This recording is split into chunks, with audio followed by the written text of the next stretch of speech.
So Andy Dalton got signed by the Chicago Bears yesterday. Obviously, Bears fans were a bit disappointed that they were hoping they could get Deshaun Watson or Russell Wilson. Now they're stuck with Andy Dalton, who, with all due respect, is nowhere close to that. So I figured I'd make a video and sort of talk about what he is bringing to the table. Obviously, it's not something you're going to go crazy about. No Bears fans are rushing out to buy Andy Dalton's jersey, but it's also not like they got a complete scrub either. I want to start off with this play, because this play will most embody what Andy Dalton brings to the table. What's going to happen is that it's a cover one blitz, and that's the route that Dalton is going to want to throw to.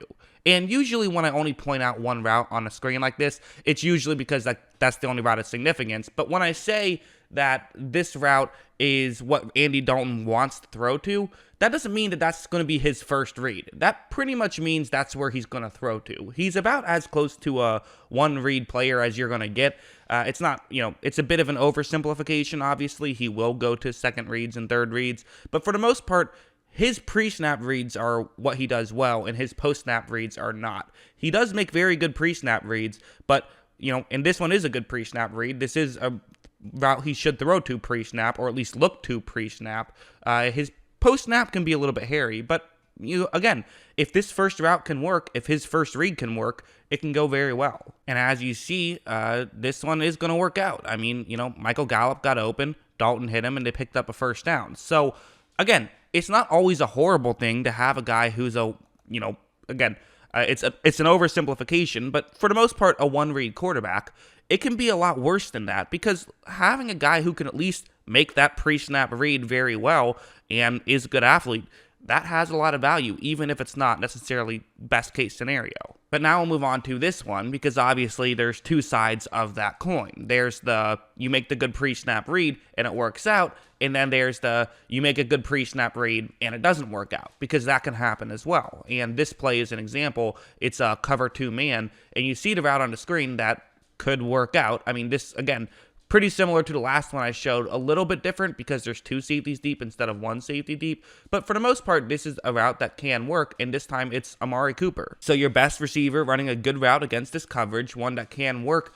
One slight difference is that Andy Dalton is trying to make this throw onto hash marks all the way on the bottom of the screen, which, throwing it to the top, that's going to be a little bit tricky. Granted, that's the same thing that happened last time, but last time it was at least a little further down the field. So a bit of a tough angle, but still one that he's going to decide pre-snap he should make, and I don't blame him for making this read. However, once the play starts, you notice that really, this is not a throw he should be making. And it looks like maybe they were even not totally on the same page. Maybe Cooper should have stepped a second earlier, or, this throw should have been slightly later. But either way, when Dalton is making this throw, he just started the throwing motion. The New York Giants defender who's looking in that area clearly can see Andy Dalton. He's using his eyes, watching Andy Dalton and looking in that direction so he can break in. So this is a dangerous throw to make, and honestly, this is how pick sixes happen. So again, pre-snap, there was logic behind it. Post-snap, you got to find something else, and that's where he can get into issues. And as you see, this one nearly got intercepted. And, if you remember, it was kind of a running gag among NFL fans for forever that it was the Andy Dalton line. And the Andy Dalton line wasn't necessarily that Andy Dalton was just a mediocre quarterback. Really, the definition of it was Andy Dalton got better as his team got better and got worse as his team got worse. He kind of he was like a boat in the water where the rest of the team is the water, and he just stays at that level. One thing I want to talk about as well is I sort of, when I was watching the tape for this video, I kind of forgot a little bit about how good of an athlete he is. Like, he can actually run around a bit. This is going to be an example. It's going to be sort of a Tampa 2, and as you see, Andy Dalton takes the snap. Line holds up well enough that he's able to get out of the pocket. It does a good job of running and picks up 9 yards there. So again, he can move. It's not like he's some pocket passer, which, given the Chicago Bears offensive line, that could be very necessary. He could have to move around. So again, we don't know. Obviously, the Bears offensive line looked a little worse last year because of injuries.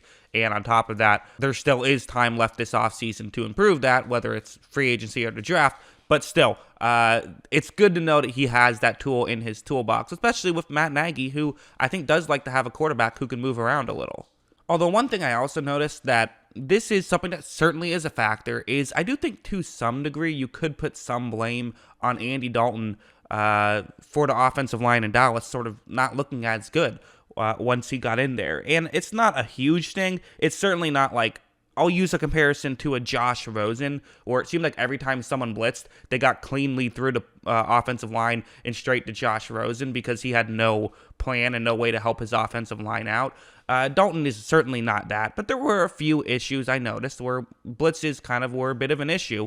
And, like a play like this is a good example where there is going to be a blitz. And for Dallas, they should be fine here. They have a tight end who could, if he sees a blitz, he could help pick it up and block it. And they even have a halfback in the game on the left. And so you'd think that like this would be the kind of thing where you just have to have a plan, because obviously a blitz could happen. Like that's something that happens in football is blitzes. So you need to have some sort of a plan. Whether that's the tight end picks up a blitzer, whether you have your halfback basically look at all three players in the box and see if they're blitzing, and if they aren't, then he, runs a route. Or if you just have Andy Dalton say, okay, if there is a blitz, I'm just going to check it down real quick to this route right here. You have to have some sort of plan. Instead, as you see, this is just going to be, an easy sack right there. And again, it was well ran, well executed by Arizona, but still, some small things I noticed. This wasn't a huge deal. Didn't happen a ton. Did happen more than you would like, though. And one more small thing I have to bring up is, I swear, there were an insane amount of drops in key situations for Dallas last year. So many. And it was really frustrating when I'm evaluating Andy Dalton. He makes this great throw, and then it's just dropped. And it happened a good amount, which is surprising because they obviously have great receivers who were able to, bail him out with great catches and get open consistently at times. Although I do think their receiving core a bit overrated, because let's be honest, every good thing about the Dallas Cowboys is overrated. That's just how the media, they run their good players through the media so much that people think they're elite, which, it's still very good. But anyways, what you see on the screen, it's a cover 2 zone, and you see that's going to be Michael Gallup's route right there, who Michael Gallup might actually be their best receiver, honestly. This is a 3rd down and 16, and it's a situation where Arizona playing sort of a prevent defense style thing because of the 3rd and 16. And this is a play that could potentially work since, once he gets past the safety, there maybe could be an opening. Watch. Once this play starts, you see that Gallup, he does do a pretty good job of sort of stopping there. And that there's going to be a little bubble in coverage to the bottom of the screen of where I've circled right there. So if Dalton can hit him, this could be a touchdown, and that would be obviously huge. Dalton does make this throw, really good throw, is dropped by Gallup. Again, that's one example. There were several of them. I'm also not going to sit here and say that like the only reason Andy Dalton had his struggles last year was because of those drops. But I don't know. I didn't think he was horrible last year. He wasn't great. Like, I do think that there was a bit of an issue with just the fact that he kind of got unfortunate with how good Dak was in those first few games before getting hurt. I think that definitely hurt him and hurt the perception of him. He also had a passer rating of 87.3, which is, in today's NFL, that's certainly on the lower side. That's, like Jared Goff had a 90, so it's not like it's abysmal, but Jared Goff also had a low one this year. So, his passer rating was lower than Joe Burrow's, who's in his rookie season. So it's not exactly superstar. And in fact, over his career, his passer rating is 87.5, which, again, you kind of have to adjust that for inflation almost.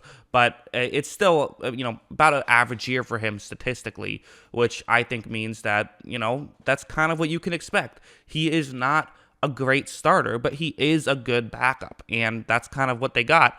I do think he's an upgrade over Nick Foles and Mitch Trubisky, but I still don't see this team winning a Super Bowl unless they dramatically overhaul their offense, because their offense isn't good enough to put up a ton of points with a decent quarterback. They need either a great quarterback or a great offense. Right now, they have neither. If it was me, I'd find a way to draft a quarterback. There's a lot of good quarterbacks in this draft. Let Andy Dalton kind of be your bridge guy.